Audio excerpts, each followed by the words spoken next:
Nah, airnya bersih, orangnya udah sehat, kolbunya udah sehat, tempatnya sehat. Yang menghidangkan jorok, gimana? Hilang selera, ya. Maka yang menghidangkan pun juga harus punya adab. Walaupun dia tidak sakit, cuma jorok. Coba kalau dia batuk, wah kira-kira, wah jangan-jangan corona nih, ya. Atau cara megangnya, dipegangnya begini, nih, start. Gimana kalau begini? Nah, maka seorang yang mengajar pun dia punya adab. Dia punya adab. Paham ilustrasi begini? Paham analog begini? Berarti kalau ingin memanjakan kolbu, maka yang memanjakan kolbu, yang punya kolbu, dan kolbunya semuanya harus seirama. Jangan diajarkan di WC, jangan diajarkan di tengah keramaian, kecuali orang-orang keramaian itu sudah satu frekuensi. Jadi kalau kita jadi guru, jangan senang dulu orang minta talqin, santai dulu, itu ujian, ya. Jangan senang dulu orang minta ilmu ini, minta ini. Tidak semua permintaan harus diberi. Tidak semua ilmu harus diceritakan. Tidak semua rahasia dapat dibuka. Banyak rahasia-rahasia yang harus disimpan. Namanya rahasia, kalau dibuka masih rahasia nggak? Kalau kita bagi-bagi permata di tepi jalan, dikira apa? Kaca. Betul ya? Dihargai nggak? Habis diambil mungkin dilempar. Sama, kalau orang obral talqin zikir, lama-lama dilempar, ditinggal. Itu kejadiannya. Zaman now. Zaman kalau orang tidak memberikan penghargaan ke dalam kolbunya, itu yang terjadi. Maksud saya sederhana Bapak Ibu, kolbu ini spesial. Allah kalau ngajak ngobrol makhluknya, itu yang diajak ngobrol kolbunya. Allah apabila ingin menilai seseorang yang dipandang kolbunya. Saya pakai baju begini nih, kan paling keren nih malam ini ya. Amin. Itu apakah kolbu saya paling keren? Belum tentu. Yang Allah pandang kolbu.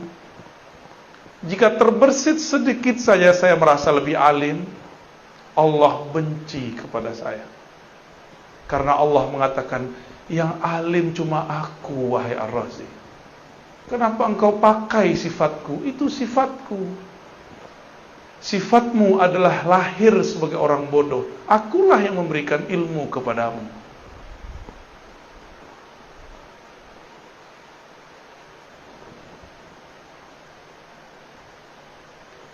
Rasa nikmat zikir adanya mirip dengan kita kalau makan. Nah, ini pertanyaan nih Bapak Ibu. Kalau makan tempoyak, enak itu di tempoyak, di lidah, di piring, atau di orang yang nyajiin? Di lidah. Oke, coba makan di WC. Jadi nggak enak kan? Hidung naruh. Tempoyaknya enak, tempatnya bersih, orang datang, makan semua. Mau nggak? Langsung berdiri kita, nggak jadi makan, ya.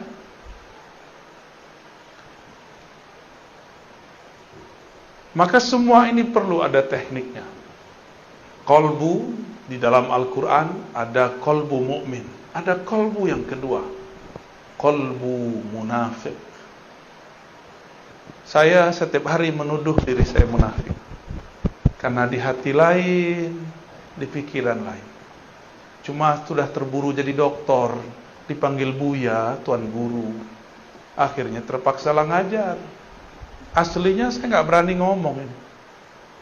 Kalau hitung-hitung diri itu nggak berani ngomong. Cuma pulang kembali, ilmu kan milik Allah, suci milik Allah. Jika Allah maha suci, kita berarti maha ternodai. Maka dengan itulah saya datang kepada Allah dan saya minta izin, ya Rabb, ana abdukal faqir al-muznib. Ya Allah, aku hambamu banyak dosa. Alim pun tiada, ya. Makom tinggi pun tidak, tapi orang husnuzan. Maka dengan ketinggianmu ya Allah, dengan kemuliaanmu ya Allah, aku menumpang. Di situ. Berharap Allah menyertakan kita dalam kemuliaannya. Berharap Allah menyertakan kita dalam kealimannya. Berharap Allah menyertakan kita dalam zikir-zikirnya. Itu sebenarnya kenapa wajib istighfar. Jadi secara ilmu fikih, istighfar itu sunnah. Tapi secara ilmu qalbu, istighfar wajib. Kenapa wajib? Saya tadi nanya, bisa nggak Bapak Ibu makan piringnya kotor? Orang gila bisa. Ya, orang gila berpiring bagus gak? Tapi kalau orang waras, miskin pun dia, kita hidangkan makanan yang enak, tapi piringnya kotor, tersinggung gak dia? Tersinggung, kecuali ente majnun, ya. In kunta majnunan, fala ba'sa bih. Ya. Kolbu berpenyakit. Apa penyakit kolbu? Penyakit kolbu beda dengan penyakit badan. Kolbu itu penyakitnya dimulai dari penyakit iblis. Yang pertama kali punya penyakit adalah iblis. Ya, Bapak Ibu, kita kan bukan iblis. Kenapa disamakan dengan iblis? Ada rahasianya. Ruh itu suci enggak? Allah tiupkan ruh. Allah Ahad. Ini Allah Ahad nih. Meniupkan ruh. Ruh suci enggak? Suci ya. Lalu Allah tiupkan lewat malaikat ruh kepada badan.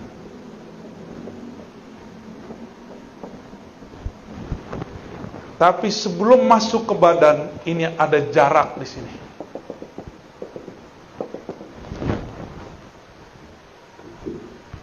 Di saat inilah kemudian di sini ada hijab-hijab. Dalamnya bukan main, tebalnya tiada terkira. Disinilah diuji ruh. Dia dicelupkan ke dalam syahwat. Ini syahwat teman ini.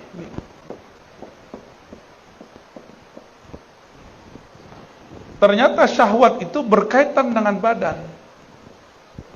Semua yang ada di sini berkaitan dengan badan. Apabila ruh ditiup ke dalam badan, bernamalah dia jiwa. Gitu, ya.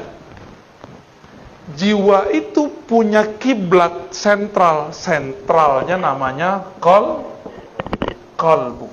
Ya.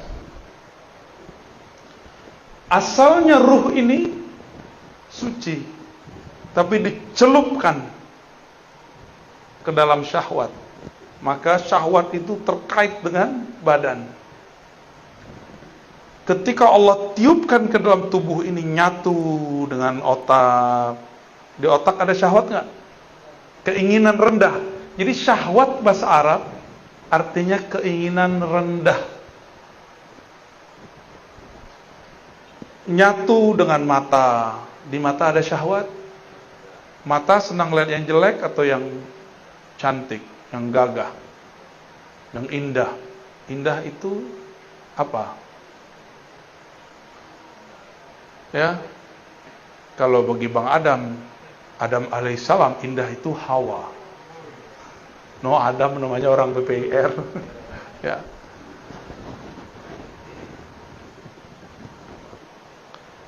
Mata itu diberikan syahwat. Dia senang melihat yang bening-bening, yang indah-indah, yang hijau-hijau.